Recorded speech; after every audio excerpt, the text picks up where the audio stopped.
unaffected na knee ni patient. And then, dapat yung unaffected side niya, supportahan niya yung affected na side. So, angat mo to. And then, mag-roll ka toward dun sa affected na side.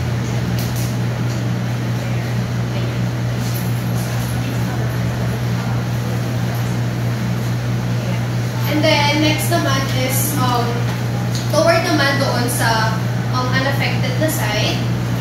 So, ang i-flex naman dito is yung affected na lower limb. And then, ganun din, dapat naka-interlock yung hands niya. And then, mag-move siya towards the affected side. So, move ka po towards the affected side. Then, swing mo papunta dito. Yan. So, next is prone position for unlocking flex joints. So, si patient dapat nasa edge siya ng bed. And then, yung head niya is toward the affected side. So, ito yung affected arm niya. So, i-elevate lang natin hanggang sa maging horizontal na yung flex joint. And then, internally rotate natin hanggang sa may buttocks. And then, forward. Yan. And then, continuous lang yung ganitong motion.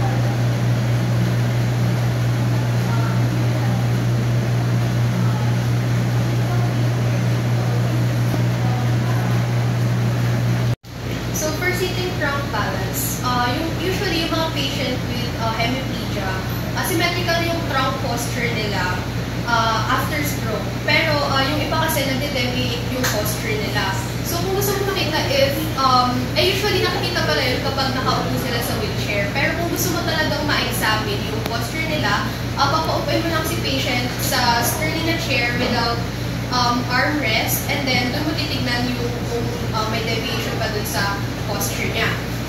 So for distinct phenomena naman, ito yung nagli-lean si patient kung saan yung affected na side. So for evoking balancing response, ang gagawin natin dito is i-push ko si patient gently doon sa side na affected para yun yung para doon ma-improve yung balance niya. So, ma'am, pa-protect po nung side na affected. Ayan. So, ayan. Ipupush ko man ito ng pati, mama.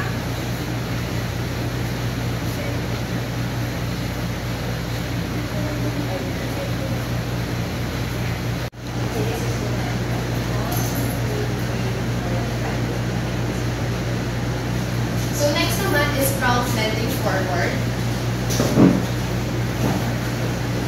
Mas okay kung i-stabilize natin yung knee ni patient para ma-prevent yung abduction. So, ipupul ko lang siya forward.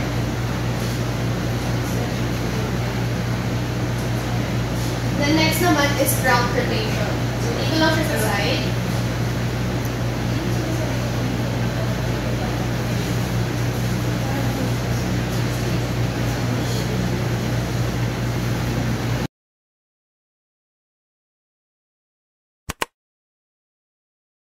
Now we will be demonstrating upper limb training in the early stages. So during the early stages, nagde-develop pa ng spasticity and there is minimal control of certain movements. And during spasticity, ang resting position ng patient ay nakaganito pa lang dahil nagde-develop pa lang. So hindi pa siya marked spasticity na nakaganito. So in this case, yung affected side ng patient natin ay yung right side niya. And the left, yung unaffected, is supporting the right side. So, ganito yung kanyang static position. And during the development of spasticity, ang nagagawang movement lang ng mga muscles ay synergistic movement. So, pag sinabi natin synergistic, meron tayong flexor movement, ganito, flexor, synergy, and yung extensor synergy naman ay paganito. So, ang goal natin dito is for the patient to be able to do those synergies. So, mag-start tayo ngayon sa flexor synergy. In the flexor synergy, we have to address the problem first. Ano yung component na motion na hirap gawin yung patient? So, from this resting position, ano yung hirap siyang gawin dito sa flexor synergy? And the answer to that is abduction. because the strongest component in the extensor synergy is adduction, because there is increased tone in the pectoralis major that makes abduction painful for the patient. So, imbis na sabihin natin sa kanya na mag-abduct agad siya dahil nga masakit, mag-start tayo with elevation. So, to do that, we have to stimulate first the upper trapezius muscle. So, we can do that by tapping, and even stroking. And at the same time, kaya naman ng patient yung voluntary active contraction ng upper trapezius. Sabihin mo sa kanya na pull up and shrug your shoulders. Yan. Pwede rin tayong mag-assist dito sa ilalim ng elbows niya to push it upwards habang nag-elevate siya. So, pull up. Okay. Relax. Okay. So, ngayon naman, ang gagawin natin, lalagyan natin siya ng resistance. Kaya natin nilalagyan ng resistance to further facilitate elevation. Dahil pag pinapacilitate natin yung elevation, lalo na nagko-contract yung upper traps niya, ang mangyayari, mai-inhibit yung pectoralis major and magagawa ng patient na mag-abduct without pain.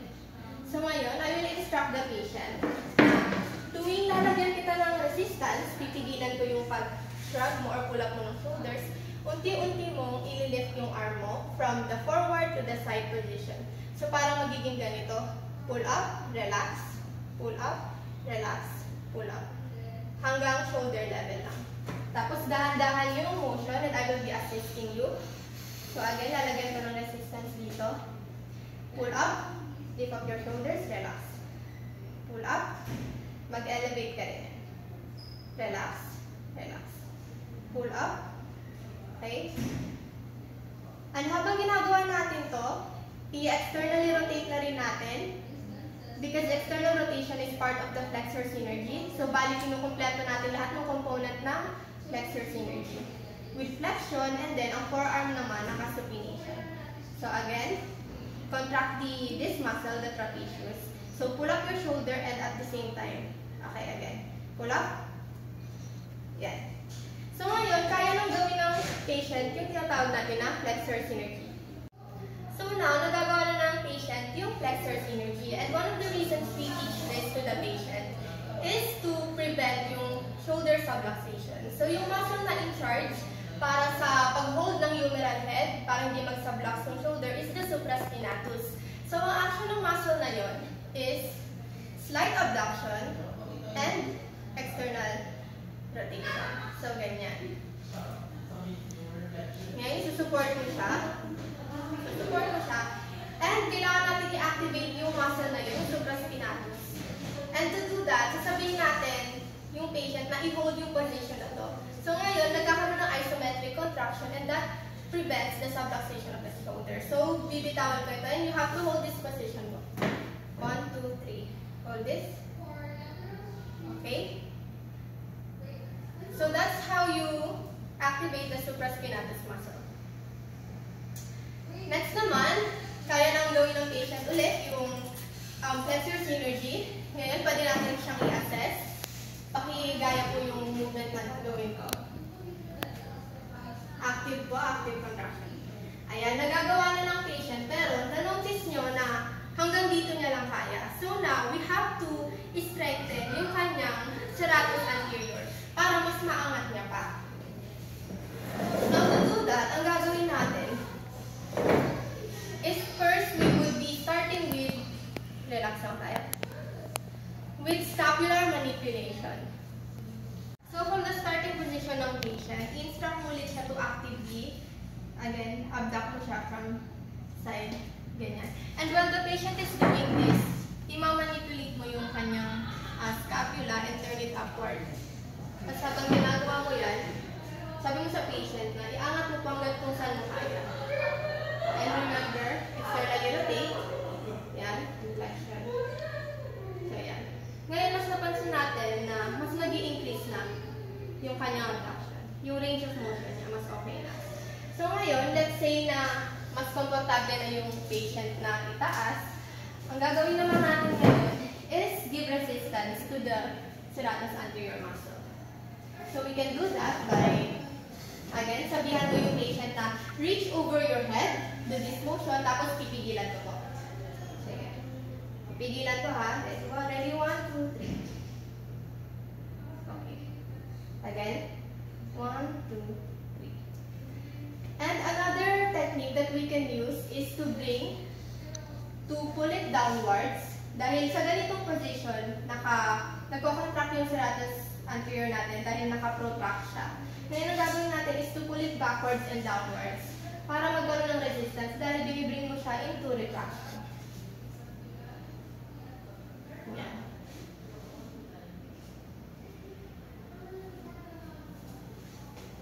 Okay? Ngayon naman, nagagawa na ng patient yung flexor synergy. So again, i-assess mo siya for voluntary control.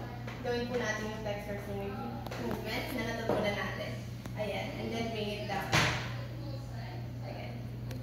Okay, ngayon natuturo natin sa patient ay yung extensor synergy, yung ganitong movement naman. So ngayon, we have to address the problem. From this position, saan nahihirapan yung patient? Hirap siyang mag-extend, mag-straighten ang kanyang elbow. So, ayun yung ito-try natin ayusin. And kagaya ng ginawa natin sa flexor synergy, hindi natin siya agad pina-abduct, pina-elevate muna natin yung shoulder. Dito naman, since hindi niya rin kaya mag-straight ng elbow niya, gagamitin natin yung adduction. Kasi yun yung strongest component ng ating extensor synergy. So, yun ang ating nilalagay ng resistance. So, again, we have to straighten natin. Ito yung normal arm niya, yung affected niya. As you can see, hirap siyang i-extend. Hindi full range yung elbow extension. So, hold this position lang. Ang gagawin nyo is to bring your arms together, tapos pipigilan mo siya. And manonotice nyo na magkakaroon ng associated reaction dito na the more na pipigilan niya yung movement, mas lalong mag-straighten yung elbow niya. Okay? Lalagyan ko ng resistance. 1, 2, 3. Okay? Pigilan mo yung motion. Yan. So you can see, nagko-contract yung kanyang pectoralis major. So the more na nagko-contract yung pectoralis major, it also facilitates and straightens the elbow. And it causes the triceps muscle to contract. Ngayon naman, since nagagawa nila yung extension after repetition of many exercises, pwede naman natin lagyan ng mismong resistance, yung mismong triceps muscle. So we do that by doing the extensor synergy. Yan, since na-straighten niya na. Yan, and place it on the opposite thigh. Tapos sabihin mo yung patient na please push downwards. Yan. And at the same time, pwede kong lagyan ng stimulation dito. Ayan, itatap ko siya or i-stroke ko. Mapapansin nyo na yung weight bearing, pati yung tactile stimulation na ginagawa natin, nagko-contract lalo yung triceps muscle niya. At mas lalong lumalakas yung kanyang elbow extension. So ngayon naman, nagagawa na ng patient yung parehong flexor and extensor synergy. So ulit po, gawin po natin. Flexor, ganyan, and then yung next pattern sa extensor. Ayan. So ngayon, pagsasama natin yan into one exercise para alternate yung pag-practice natin sa parehong movement combination na yung tawag natin dito ay yung bilateral rowing. Dahil para tayo nag-row. So yung una yung tinatawag natin na push na motion. Ayan yung extensor synergy. So magpupush tayo. Push. Tapos pull. Pull. Ngayon naman, lalagyan natin ng trunk movement. So, pag nagpupush tayo, yung trunk natin magba-backwards. Push, backwards. Then, pull, forwards. Kaya tayo naglalagay ng trunk movement para magkaroon din tayo ng protraction and retraction. So, ngayon naman, lalagyan natin ng resistance kasama yung unaffected arm. So, kapag push, forward, okay, pull, okay, lapit na ako.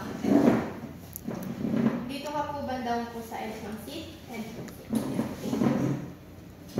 Again, push, extensor synergy, alright, and then pull, abduct na konti.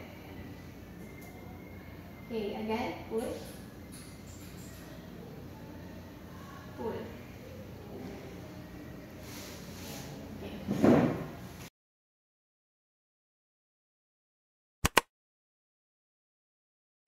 Right, so this time, ipapakita natin yung mga approach ng Broad Stroke to stage 4 and stage 5 hemiplegia.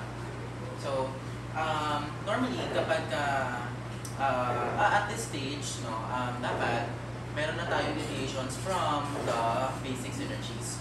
So, pagka-flexion synergy kasi, normal presentation kapag ka-inas mo sila is to flex the elbow, the wrist, and have some abduction or have abduction.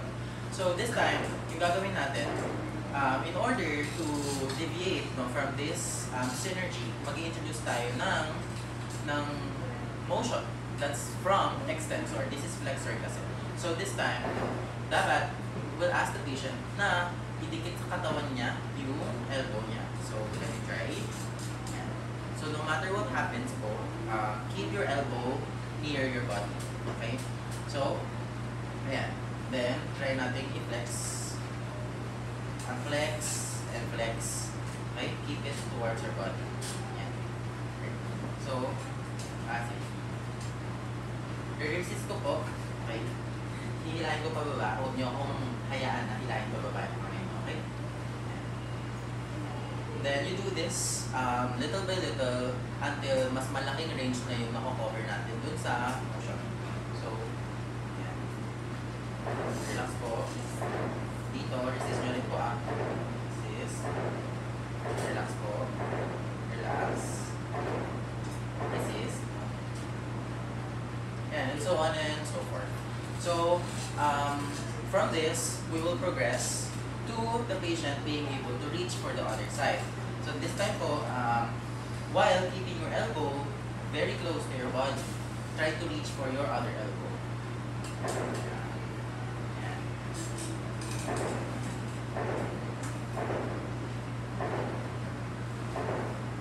So other modifications, pwede niyang i-reach yung other ear, unaffected ear, yung affected ear, her chin, forehead, and top of the head.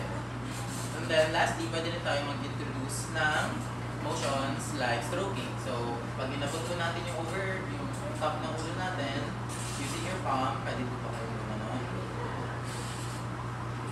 Yeah. So, this is one approach, no, passively nating ipapagawa, and then maglalagay ng resistance. And then, meron din tayo tinatawag na hold at endpoint technique. Meaning, so nilagay natin sa dulo and then hold nyo po dyan sa position na yan. And then, pagka naglagay na tayo ng resistance, that will improve stimulation of the muscles na sa ganitong position. So, this is what introduces the deviation from the flexor or from the basic synergies. So, that's one. And this time naman, yung tinuro natin is deviation from flexion synergy. Ituturo naman natin is deviation from the extensor synergy. So, dito po, stroking, no? Lagay po natin yung palms sa thighs and then ganyan stroke. Yan. Pwedeng ganyan. Keep your elbows to your trunk. And then, try na po natin sa other side. Okay? So, try po natin gawin with the other side. And so, yeah. Ito po, pwede rin tayo mag-introduce ng resistance. So, huwag niyo po hayaan biglang po yung pag-stroke dito no, sa thighs niyo. Sige nga po. Huwag lang po, tuloy mo po. Other side. Yeah. Okay. So for stage 4, stage 4 ng recovery, ayun nga, meron na tayong nakikita deviation from the basic synergies. So pag stage 4, ang presentation or something na kaya nilang gawin is ilagay ang kanilang affected limb sa likod. Okay? Para sila umaabot ng bulsa.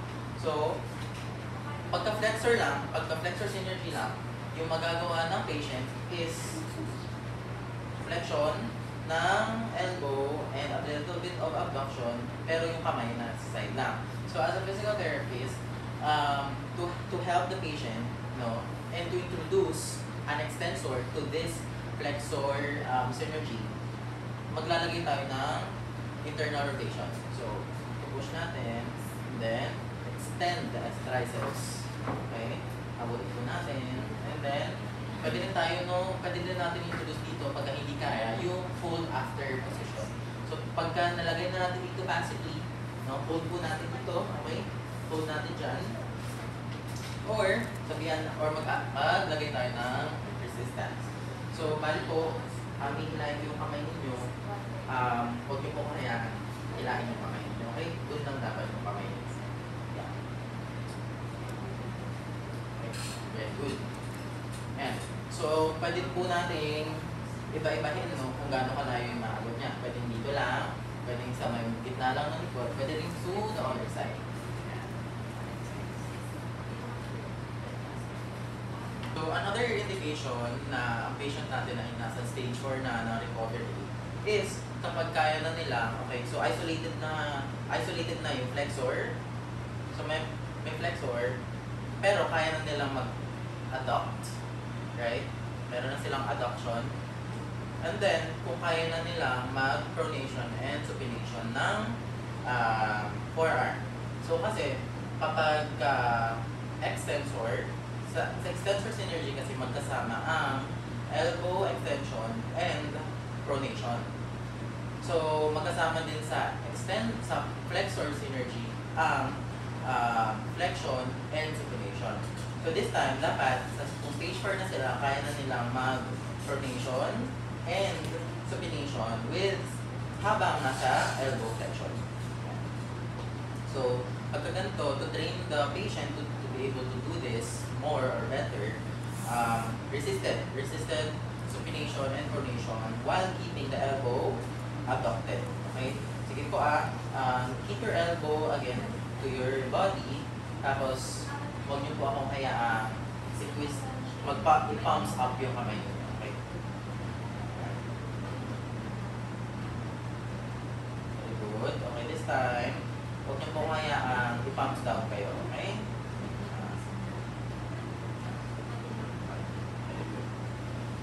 Then, another indicator na ang patient natin ay nasa stage 4 is kung kaya na nila man-forward elevation ng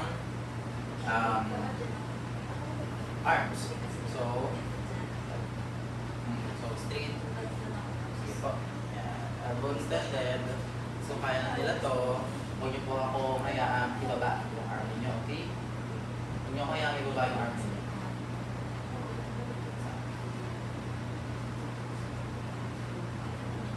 This time, for stage 5, dapat, ang indicator na yung patient natin is na stage 5 na non-recovery, kaya niya na mag-abduction or side horizontal raising ng limb.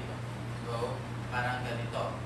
So, pero kapag naka-pronate, that's when they will be able to fully extend the elbow pag naka-pronate. Pero pagka nilagyan natin na a little bit of supination or nag-introduce tayo ng supination, medyo nag-bend siya because of the strong linkage pa rin ng flexor synergy between supination and elbow flexion. Pero, possible niya, kaya niya i-raise ang arm to the sides. Okay? Another thing, kaya niya na rin mag-pronation and supination or turning their palms up or down sa ganitong position. Ayun. But the only restriction, medyo may elbow flexion pa kapag ka nag-susupinate. Ayun. And for training or for improvement, we also introduce resistance to pronation and supination and sa abduction. Ayan. So, huwag niyo po akong hayaan i-pronate or i-putin or i-palms down kayo. Okay? Huwag niyo hayaan i-palms up kayo. Okay? Huwag niyo hayaan itulak ko yung kamay niyo pababa.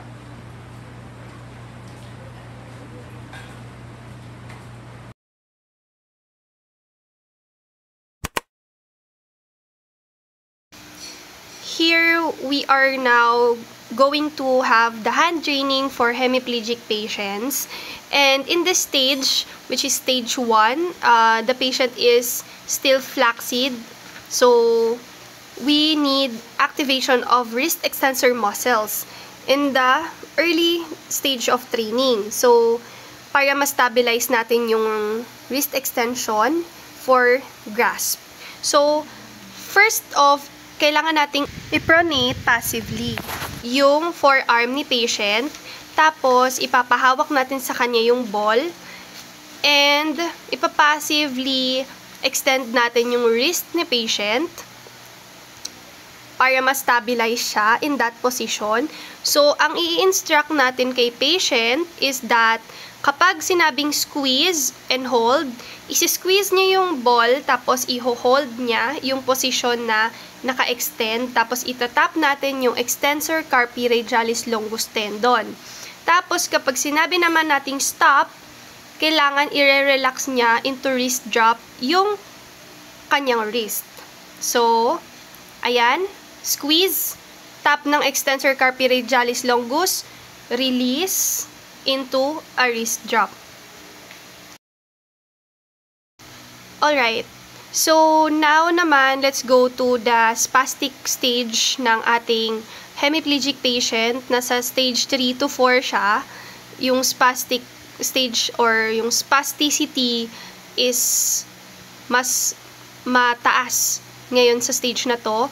And yung position ni patient is that naka-flex ngayon lahat ng digits niya. So, hindi niya ito ma-extend. So, ngayon, in this training, i-release natin ngayon yung hands ni patient into extension. So, kailangan mabuka niya yon. Yun yung goal natin here. Tapos, bawal din tayong gumamit ng rubber balls since kapag nagfe-flex nga si patient, lalo lang tumitibay or nagsistrengthen yung flexor synergy muscles na gusto nga nating iwasan, gusto nga natin in extension yung ititrain natin. So, bawal si rubber ball. So, ngayon, ang gagawin na natin is i-release natin yung pagka-flex ni patient. So, ngayon, i-grasp natin yung thumb and dito tayo gigrip sa thinner eminence ni patient, no? Diyan. Tapos, pupull natin siya out from carpometacarpal to metacarpal to interphalangeal joint.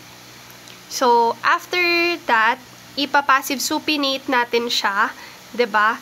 Tapos, kapag nagawa na natin itong, ang gagawin na natin is ipapassive supination, pronation, supination, and then pronation again. So, kapag ka nagsusupinate, kailangan mas mataas yung pressure ng grip natin sa thinner eminence, and kapag nag-pronate naman, lesser yung grip natin. Tapos ngayon, pwede tayo mag-provide ng cutaneous stimulation sa dorsal aspect ng hand or dorsum ng hand ni patient, and pronate, supinate, cutaneous sensation, ganun ulit. Until sa medyo okay na yung naka-extend na ng konti yung fingers ni patient.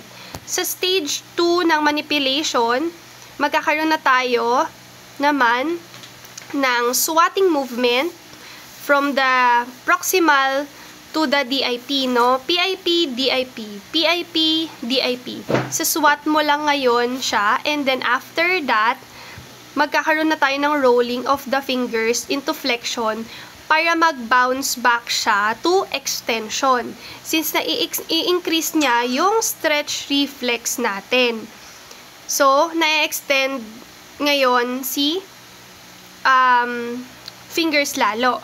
Ngayon, ang next natin is that magtitip to tip tayo ng fingertips, tapos ipopronate natin yung hand ni patient, and we will go now to the third stage of the manipulation, which is yung Socas position into 90 degrees extension ng elbow. Tapos, ang gagawin natin, yung heel ng hand natin, pa-distal direction lang yung pagsustroke into the IP joint natin.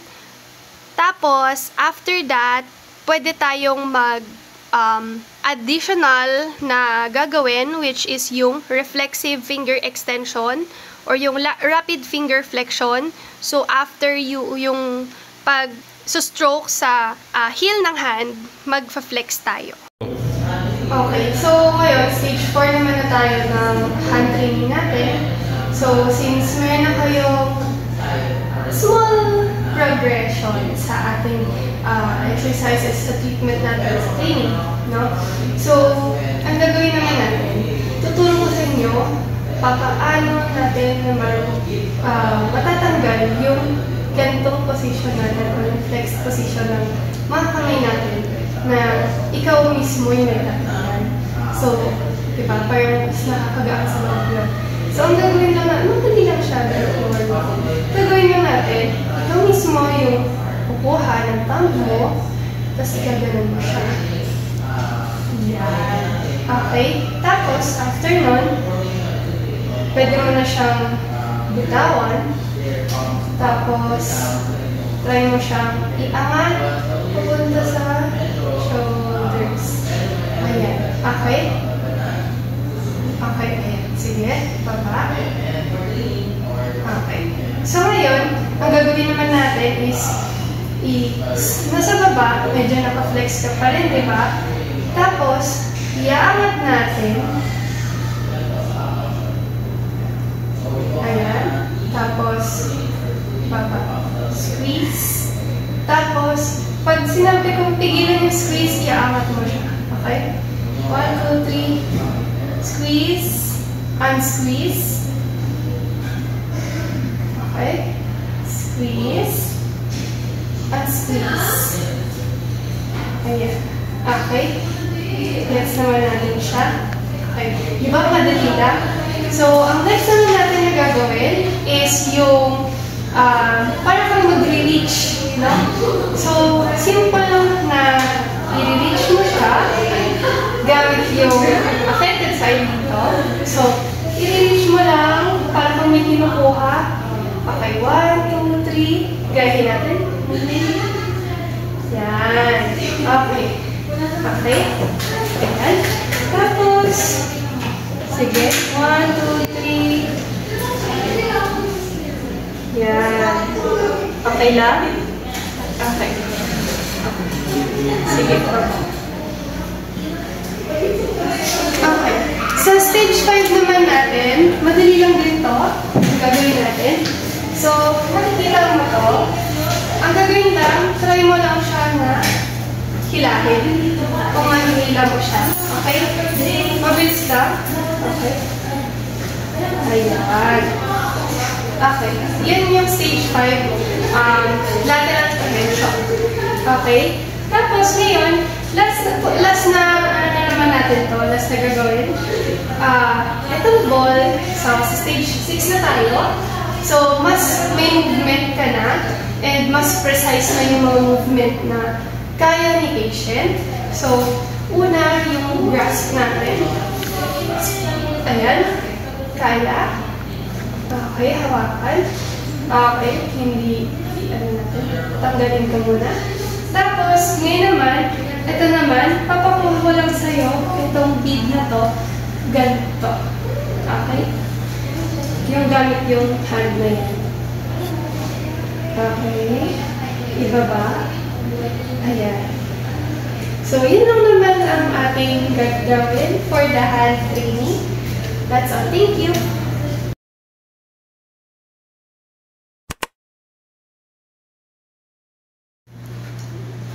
Okay, so I will be demonstrating the walking preparations for gait training, specifically for the modifications of the motor responses of the lower extremity.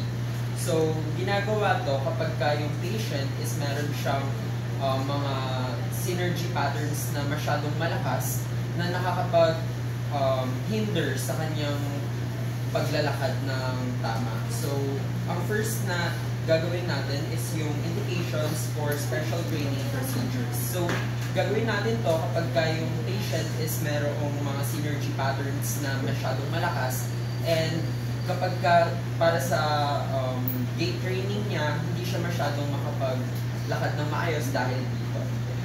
First na gagawin natin is yung bilateral contraction of the hip flexor muscles.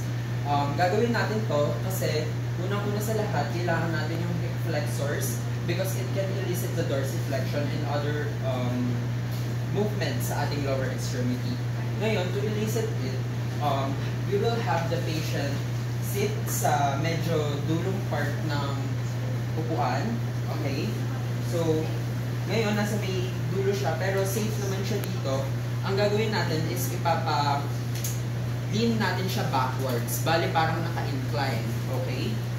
So, since the hip flexor muscles are now stretched or lengthened, nagkakaroon sila ng tension, which is enough para magkaroon sila ng contraction, which we can use para magkaroon siya ng unilateral limb flexion. Ibig sabihin nun, yung patient is, habang ini-elicit natin ito, kailangan susundan natin siya agad ng unilateral hip flexion. So, ngayon, we will try to lift the patient's leg kung hindi niya kaya. So, instruct muna natin siya na itaas yung kanyang paa. Sir, taas niyo po yung paa niyo.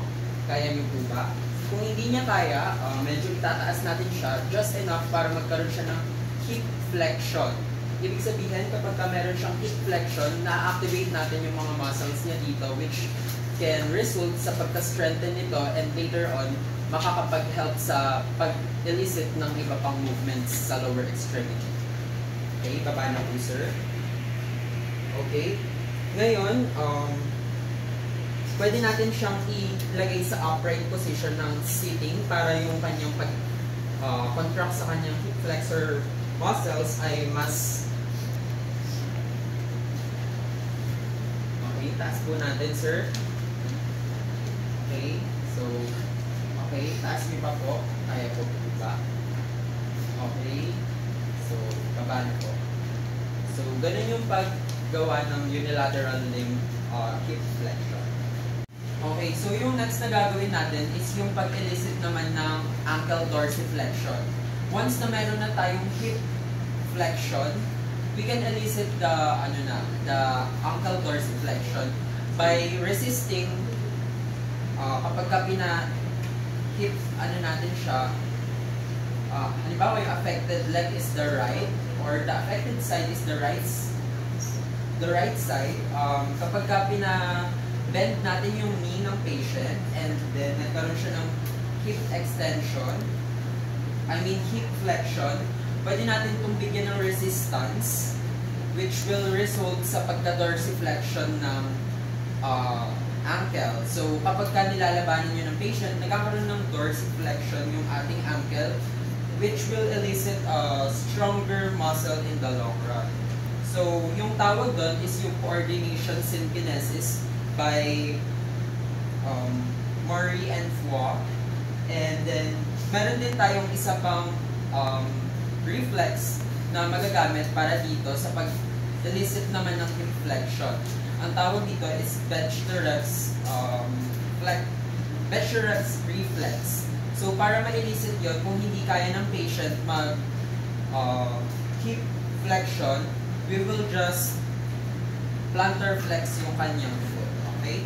So, dapat mayroon din siyang voluntary movement para dito. However, kapag hindi niya kaya, I will assist him para magkaroon siya ng movement and suddenly magkakaroon siya ng hip flexion after this. So, sir, okay? Baba niyo po yung paa niyo. Okay? Okay. Sige. And then, ganito yung kalalabasan niya. So, yun yung tawag dito. Ito yung Becherev's reflex.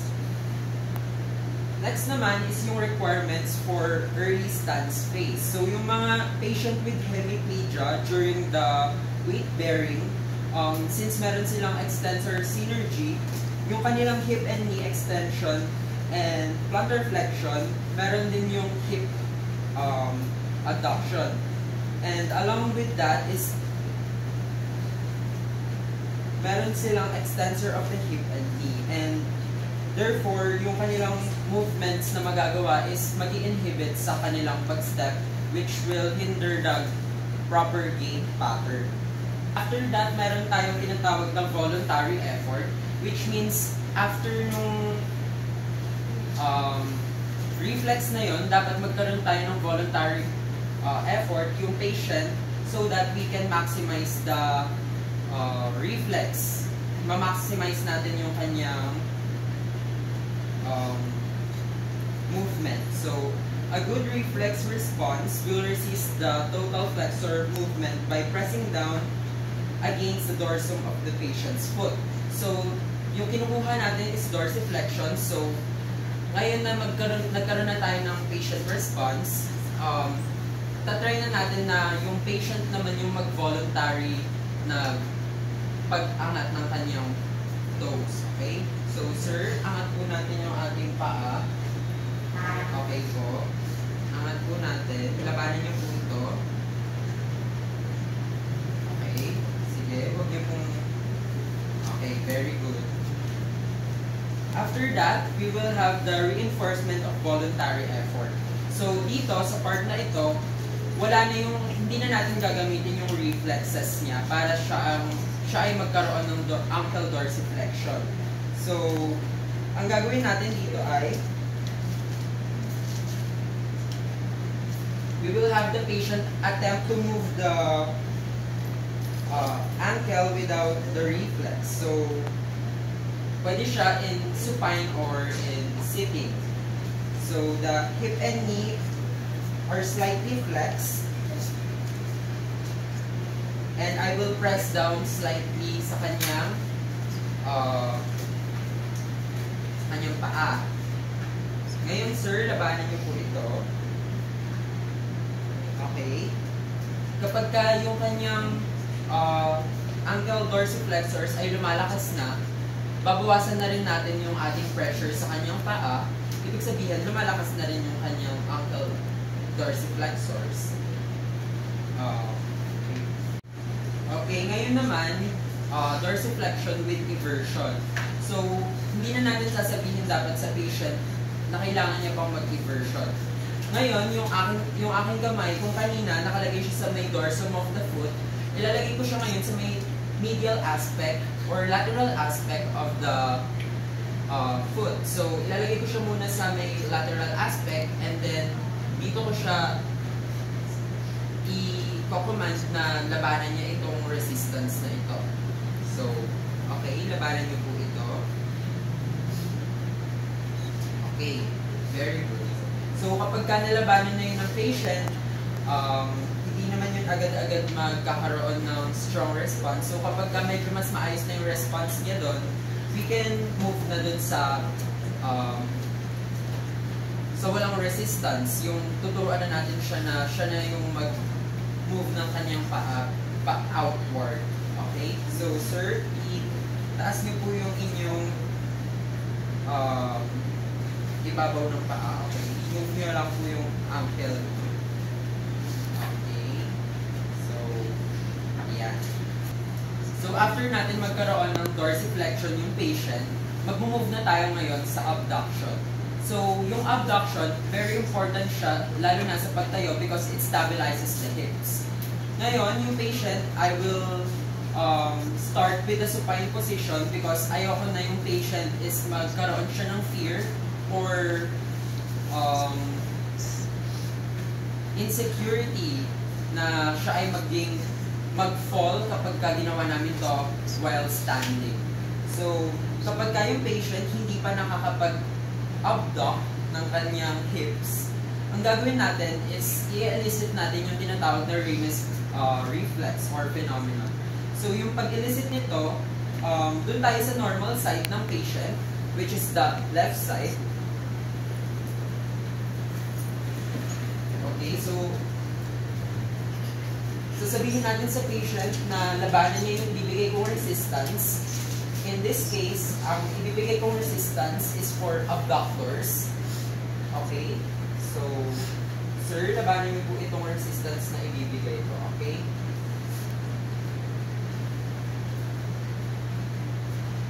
Okay, so yung magiging response nito after several tries or maybe isang try lang is mag-a-abduct din ng kaunti yung kanyang kabilang limb. Kapag nag-abduct yung kanyang kabilang limb, I will command him na i-spread niya yung kanyang feet apart. Okay? So, sir, again, resist niyo po ito. Okay. So, kung makikita niyo, nagkakaroon siya ng movement. And yung movement na ito is very important since kung flaccid yung kanyang hip, yung kanyang kabilang extremity, it will promote muscle contraction and muscle strengthening. Alright. So, meron din tayong tinatawag na hip abduction kay Briggs phenomenon.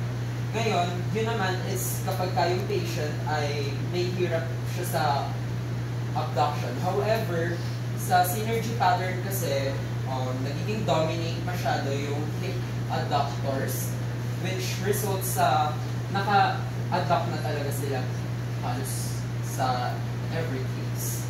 Kapag meron na tayong mga abduction movement, it is only the beginning. So, sa kanyang position ngayon, siya ay nakasupine.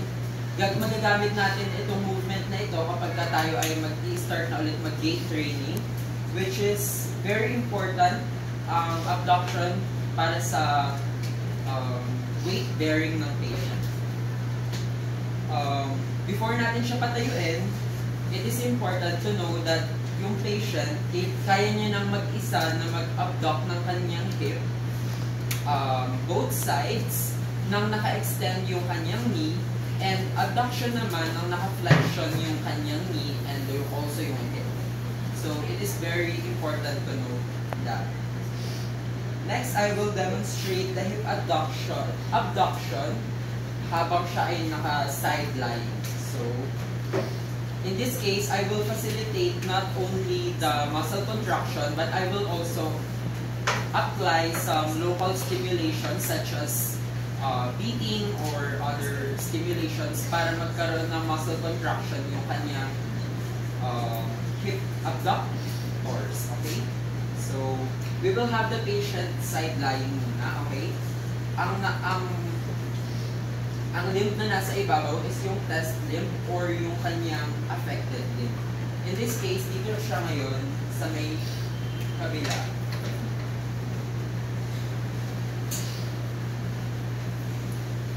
Okay, slightly flex yung kanyang hip and knee dapat. And then, I will instruct the patient na itaas yung kanyang affected limb. Ngayon, taas niyo po, sir. So, kapag naitaas na niya, hawakan lang natin sandali, and then I will apply beating sa kanyang gluteus medius and gluteus minimus because these are the muscles that are important in abducting the hip. Okay, so like this. Sir, gisingin lang po natin yung mga muscles natin kasi natutulog sila para mag-contract yung ating magkaroon tayo ng movement. Alright. So, after this, ginagawa ang beating before and during the elicitation of the movement. So, after that, bibitawan natin yung kanyang limb and then, i-comment natin siya na huwag niya ibababa yung kanyang limb. Sir, huwag niyo pong ibababa. However, in some cases, yung mga hindi pa masyado kaya, bumababa sila ng kaunti, pero okay lang yun because it implies improvement. Okay? So, ngayon, ang ipapakita ko naman is yung bilateral action of the hip abductor muscles in standing. It is important to note na dapat yung ating patient is merong trunk stability in order to stand in this position and meron siyang enough strength para ma-elicit ito because it is very advanced. However, it is very important to guide the patient because some patients, or most of the time, the patients have a Trendelenburg limb. Ito yung pag-drop ng kabilang side na unaffected because of weak hip abductors. So, to assess, yung patient natin is bear natin siya ng weight doon sa kanyang unaffected limb. So, which is in this case, ito yung kanyang left side. So, mag-bear po kayo ng weight dito sa inyong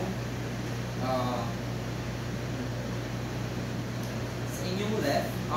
Ngayon, ibukan nyo po yung inyong legs. So, yan. Okay. So, wala pa tayo dito nakitang Trendelenburg limb. Since yung pag-bear niya ng weight is nandoon sa may kanyang unaffected leg.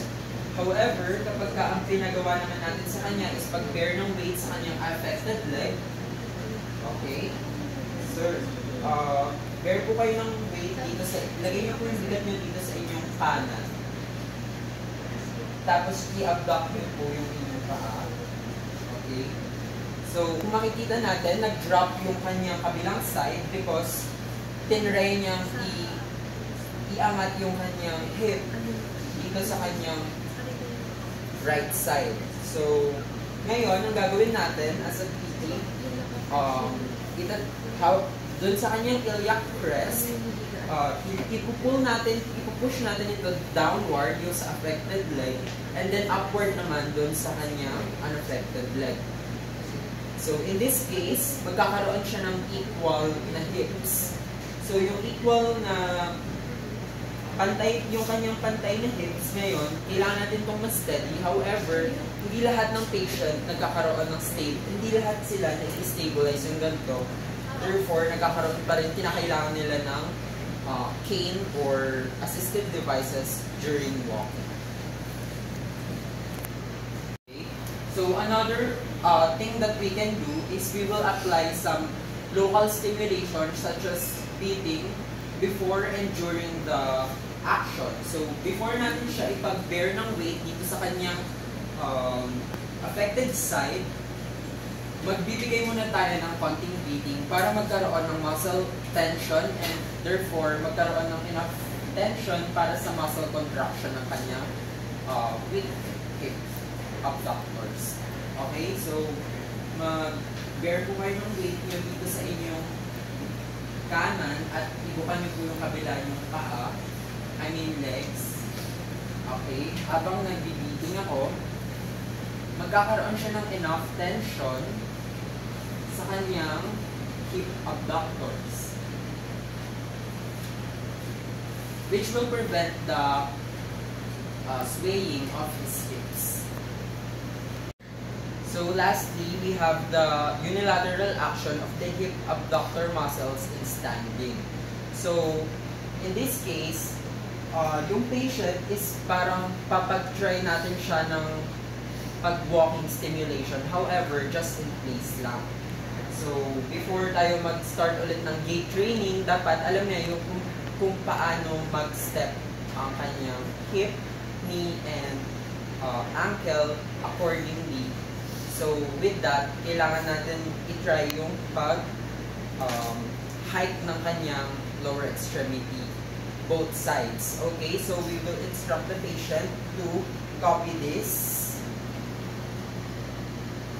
Okay. So, gawin niyo po ito, sir. Okay, so, left. Okay, right. Okay. Okay, so, it needs a strong contraction of the hip abductor muscles on the opposite side. Kasi kung hindi malakas yung hip abductor muscles sa opposite side, may tendency na mag-drop yung kanyang kabilang hip or yung kanyang kabila dito sa side nito. So, hip hiking actually represents the actual walking, and we have to remind the patient during this kind of motion na mag-stand tall siya. Ibig sabihin nun, yung kanyang trunk balance is maayos pa din. And also to use a smooth walking rhythm. So,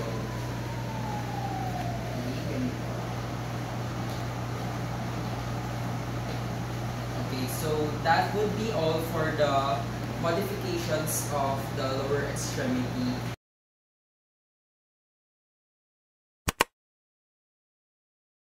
So next, we have alternate response of antagonistic muscles. So na-discuss kanina na yung hemiplegia, yung extensor synergy nagdo-dominate siya sa lower X, and yung flexor synergy nagdo-dominate siya sa upper X. So, yung extensor usually na-evoke siya sa lower limb without difficulty. Inability ng mga spastic muscles na mag-release ng tension rapidly at the proper time, nagkakaroon siya ng issue sa mga coordinated activities and nai-impair niya yung locomotion. For example, yung walking. So yung mga training method na pipiliin natin usually ay ang mga i-indicate ng knee flexion. Okay? So first, we have supine. So ang gagawin natin ay heel slide. So, i-initiate natin yung flexor synergy to limit hip extension and increase ROM of the knee. So, first, i-slightly flex natin yung knee ni patient sa affected side. And then, dapat yung heel ni patient, yung buong heel niya ay nakalapat sa bed. So, dapat i-assist natin siya na yung buong paa niya ay nakalapat sa bed. Tapos, i-instruct lang natin si patient na dalhin niya yung buong heel niya, i-slide niya into sa buttocks niya. Kapag hindi kaya ni patient, i-assist natin siya to do that. So, yan. And then, ibabalik natin to extension. Pero kapag kaya naman ni patient, nakahayaan natin gawin niya para magkaroon ng familiarity sa movement. Okay po, please, slide po to your buttocks. Balik. Buttocks and balik. Ayan. So, kapag yung extensor tone ay na-prohibit niya yung voluntary knee flexion, pwede tayong ilipat si patient sa position into side lying. With this, mababawasan yung gravitational influence, and also, dahil sa asymmetric tonic labyrinthine reflex, mas yung ma-flex natin yung unaffected side para makatulong na ma-flex niya rin yung affected side. So, i-slightly flex natin yung unaffected side, and then with the same manner nung supine position, i-flex natin, and assuming na flat yung surface, dapat naka-flat din yung foot ni patient into the wall. Tapos, same instruction, dapat dali ni patient yung foot niya sa kanyang buttocks. Tapos, yan. Tapos, babalik sa extension and flexion. Next naman, gagawin natin siya into sitting position. So, for this one, kailangan natin ipagawa muna yung heel slide sa kanyang normal side bago natin ipagawa sa kanyang affected side. So, i-ask natin si patient to sit comfortably and na may support sa back, sa chair. Tapos yung kanyang foot is slightly forward. Yung magpa-perform, which is first the unaffected side. Yes, this one. Tapos same lang, i-slide lang yung patient into the back of the chair hanggang sa acute angle yung kanyang knee sa flexion. Okay? I-slide po natin yung feet natin palabas. Tapos babalik po natin sa extension, flexion, and extension. And then after repeatedly doing that sa kanyang normal side, ipapagawa naman natin yun sa kanyang unaffected side. So next naman po sa next leg. Yan. Flex, extend, flex, extend. Ayan. Next naman, we have the semi-standing position. So, sitting on the surfaces na mas graduated yung height, ay nagkaka-increase tayo ng hip extension, and na-enable niya yung further reciprocal knee flexion and extension na naka-independent sa influence ng hip. So, for this, gagawin lang ulit natin yung heel slide. So, i-instruct lang natin si patient na move forward yung isa, and then i-slide niya into the back ng bed or kung saan siya nakaupo. Okay, slide po natin, diba? One more. Extend, flex, extend, flex.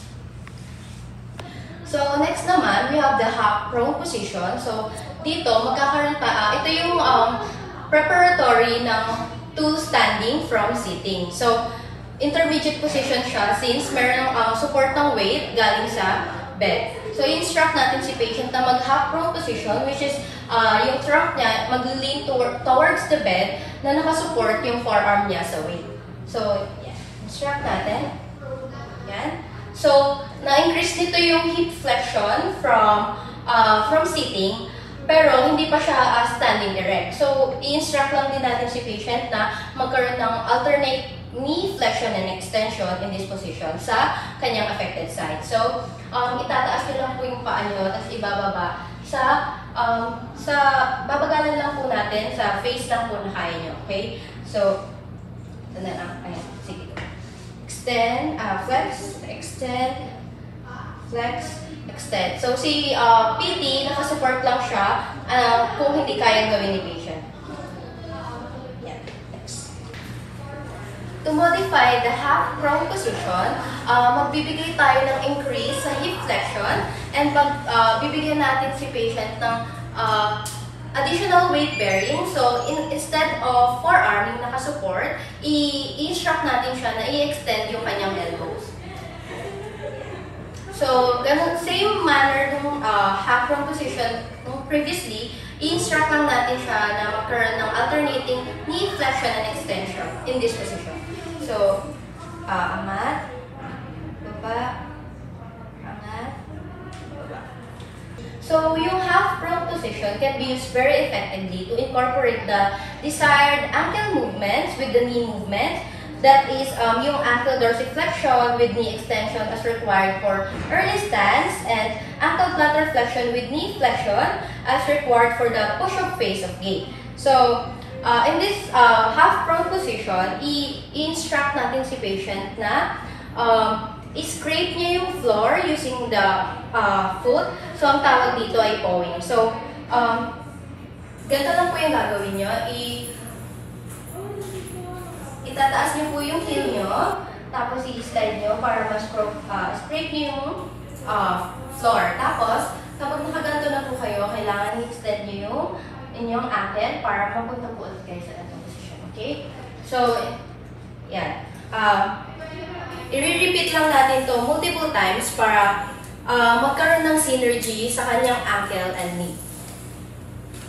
So, the half prone position is gradually modified into standing erect. So, with this patient leaning to a wall or a higher object like chest ng drawers. So, eventually, kaya na niyang mag-stand erect using only na hands as support. So, patient leaning, nakaharap naman siya sa wall. So, with this, pwede natin ipagawa yung knee flexion extension with the hip movement, the hip completely in extended position. So, taas po natin yung paa, baba, taas, baba. So, kapag kaya na itong gawin ni patient, ibig sabihin, yung synergies ay hindi na nakaka-affect sa lahat ng movements ng kanyang lower extremities.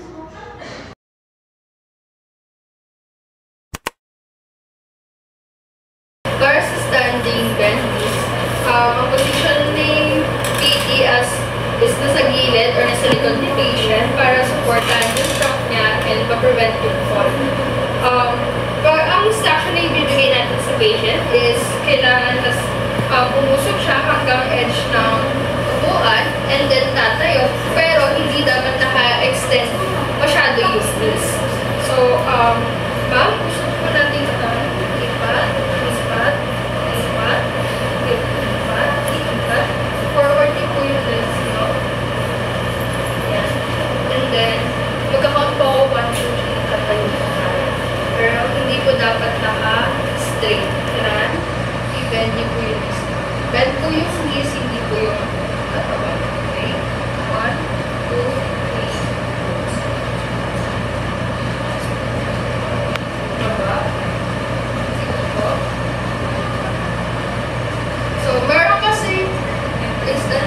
na yung mga patient, pino-forward nila yung trunk nila, pati yung head and neck. So, yung COG nila is napupunta pa anterior. So, kailangan natin i-instruct si patients na yung knees lang talaga yung mag-bend, hindi yung upper nila.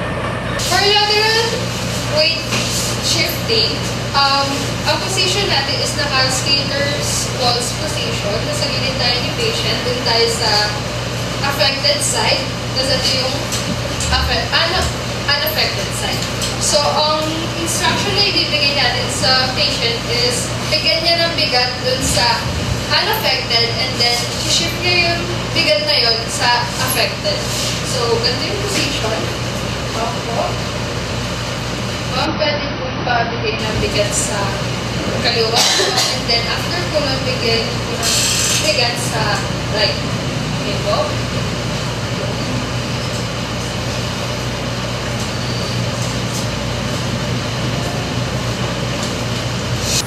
Next na ituturo naman natin kay patient is yung marking time kung saan parang nagmamarch na si patient.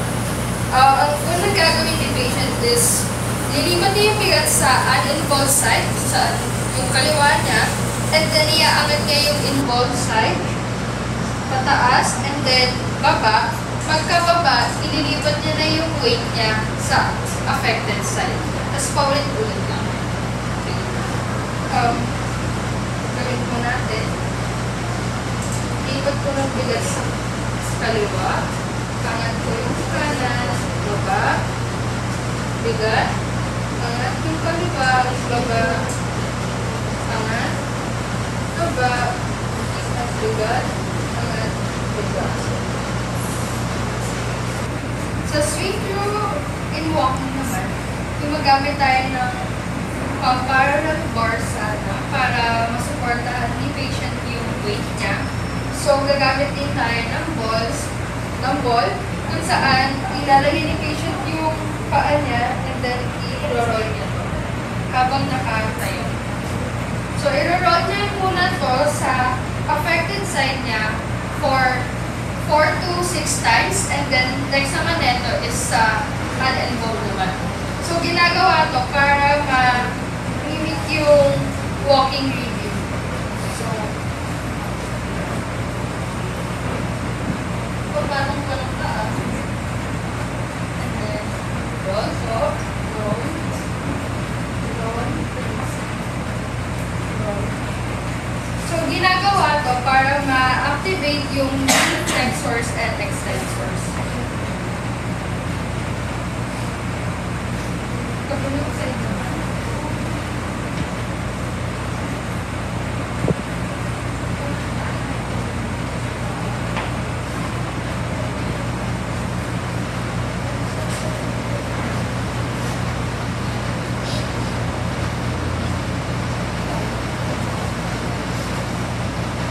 Sa trunk rotation with arm swing, importante na yung balance and coordination ni patient. Kasi without arm swing, you cannot really swing or move your trunk forward.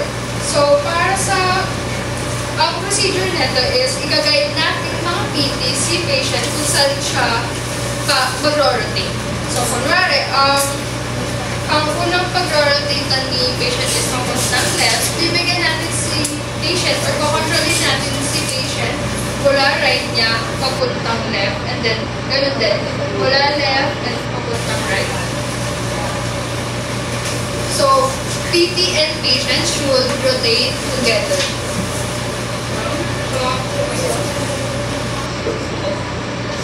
Ma'am, try niyo pong abutin ito habang gagalawin siya.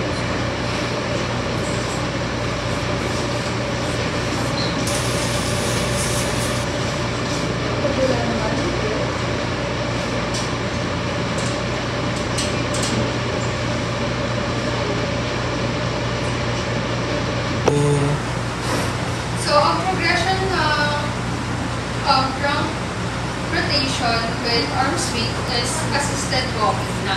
So, kapag nagawa na yung patient, pwede na natin mag-incorporate ng walking. So, lahat ng ginawa natin kanina is pagsasamahin lang natin.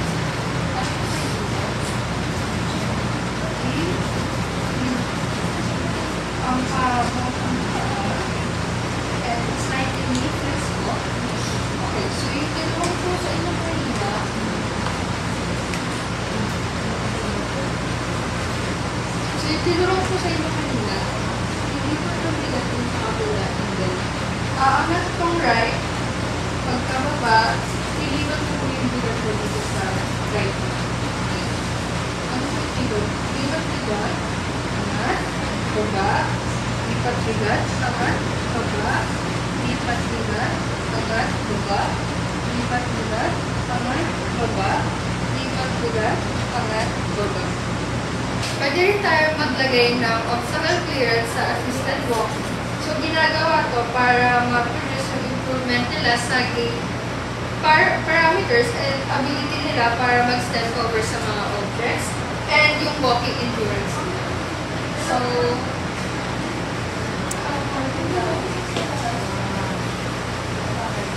isipin niyo po na may object.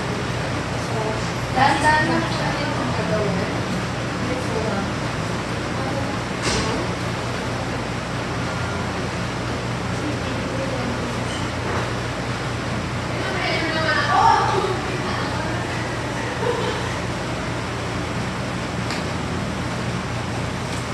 So, sa stairs naman, depende talaga sa kung gaano kalala yung involvement sa nangyari kay patient. So, tandaan na yung good leg goes to heaven and bad leg goes to hell. So, kapag may mga ganitong hawakan, yung uninvolved na part ni patient is yun yung pangahawak niya. So, ma'am, hawak po kayo dito. 2. So, yung good po muna ang aangat. And then yung bad. Good. Bad. Good. And bad. Tapos kapag pababa naman, ang unang ibababa ni patient is yung bad leg niya naman. So, bad.